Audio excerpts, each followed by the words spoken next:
नमस्कार, मैं आरडी भारती और आप देख रहे हैं बिहारी सुल्तान। पिछले कई दिनों से देश के अंदर जो है पड़ोसी मुल्कों के साथ तनाव था और देश की राजनीतिक हलचल नजर नहीं आ रही थी।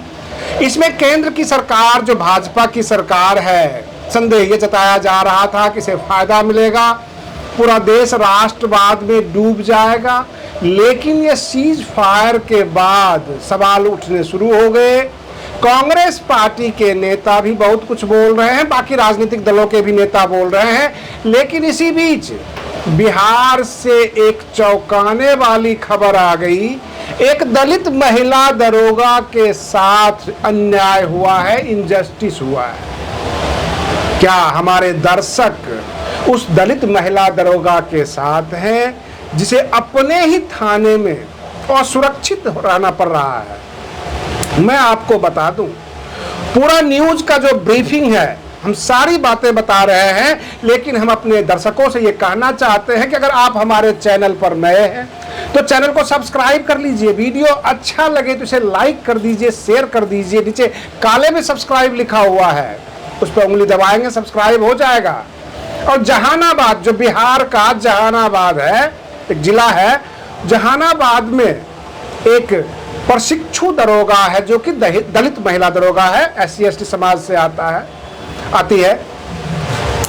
सवाल ये उठता है, थाने के अंदर एक ASI यानी असिस्टेंट दरोगा उन्हें गाल छूते हैं, उन्हें जो है सेक्सुअली हरास करते हैं, साथ में ये धमकियां देते हैं कि अगर तुम कंप्लेन करोगी तो हम गोली मार देंगे। इस तरह से धमकियां दी जाती है। और प्रशिक्षु दरोगा जो है, जो SC/ST वर्ग से है, उसने SP के पास भी शिकायत दर्ज करा दी। जब ये पूछा गया कि इसके ऊपर क्या कार्रवाई हो रही है, तो वहां से बताया जाता है कि जो ये आंतरिक समिति है पुलिस डिपार्टमेंट का, वहां ये शिकायत दर्ज कर लिया गया है, उसके ऊपर कार्रवाई होगी। सबसे पहले मैं आपको बता दूं, देश की राजनीति दब गई। देश की जो सुरक्षा का मामला था, कोई भी न्यूज चैनल क्षेत्र के अंदर क्या घटनाएं हो रही है ये न्यूज नहीं बना पा रही थी। लेकिन क्या ये सही है? ये मानस पांडे जो ASI है, असिस्टेंट दरोगा, ये इतना दबंगई दिखा रहे हैं जहानाबाद में एक दलित महिला दरोगा के साथ, जो कि गलत है। ये मानवता नहीं है। चाहे वह दरोगा किसी भी जाति से हो, महिला है, महिला की सुरक्षा होनी चाहिए। प्रशिक्षु दरोगा है, अगर शुरुआत में ही उसे इस तरह का जो है मामला सामने आएगा, अपने थाने में ही और सुरक्षा की भावना घेर लेगी, वह भी अपने जूनियर अधिकारी से, तो महिला दरोगा कितना काम कर पाएगी? क्या ये सोसाइटी के लिए, सरकार के लिए, आम जनता के लिए सही है? सोचने वाली बात यह है, एक वर्दीधारी महिला के साथ उसी के थाने में यौन शोषण हो, उसे हरासमेंट हो, तो आम महिला के बारे में क्या सोचा जा सकता है? और ये असिस्टेंट दरोगा जो मानस पांडे हैं, ये समझते क्या है अपने आप को? वो दबंगई दिखा रहे हैं, जान से मारने की धमकी दे रहे हैं, तो ये गलत है। अब हम आपको लेकर चलते हैं राजेश राम, जो बिहार के कांग्रेस के प्रदेश अध्यक्ष। उन्होंने तंज कसते हुए कहा कि लड़ाइयां तो 1971 में भी हुई थी, उस वक्त फोन भी बहुत आया था, 7वां बेरा भी आया था, रूस भी शुरू हो गया था, पीछे पीछे आ गया था।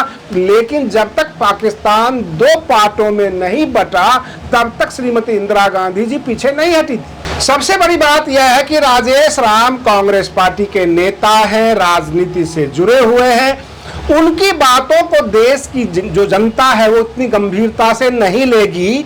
लेकिन पूर्व जर्नल जो 1999 के कारगिल युद्ध में चीफ स्टाफ ऑफ आर्मी थे, BP मलिक, जब उन्होंने सवाल दाग दिया कि सीज फायर की जरूरत क्या थी, जब हम जंग जीत रहे हैं, हम पाकिस्तान पर हावी हैं, तब केंद्र सरकार ने इतना बड़ा फैसला क्यों लिया? इसका जवाब तो सरकार को देना होगा, क्योंकि यह बार बार की टीस है, बार बार की तकलीफ है।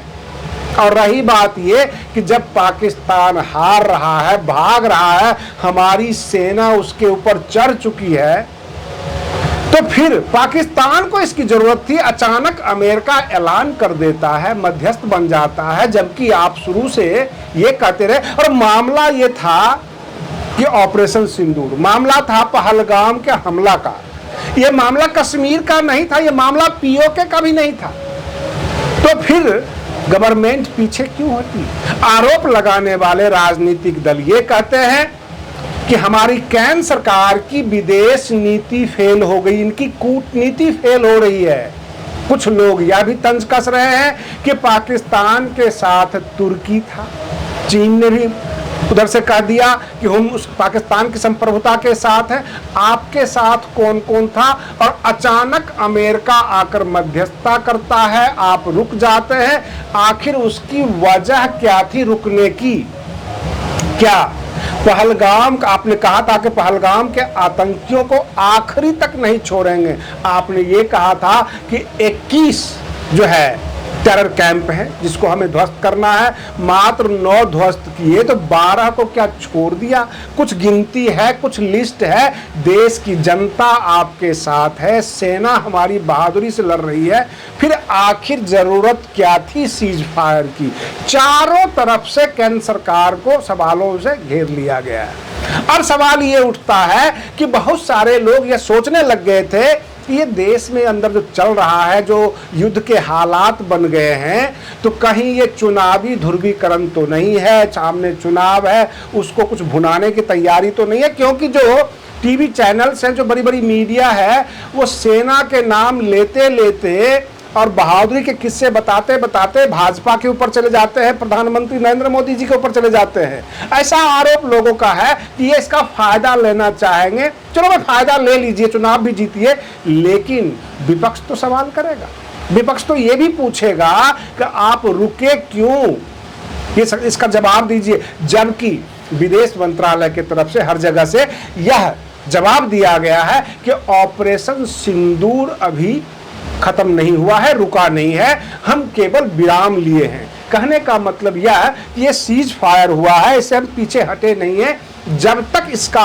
हल नहीं निकाल लेंगे तब तक हम पीछे नहीं हटेंगे। ये सरकार का अपना पक्ष है। प्रश्न ये उठता है कि जब सर्वदलीय बैठक हुई, सभी दलों ने प्रधानमंत्री नरेंद्र मोदी जी के साथ थे, सबने बिल्कुल सहमति जताई कि पाकिस्तान को सबक सिखाना चाहिए।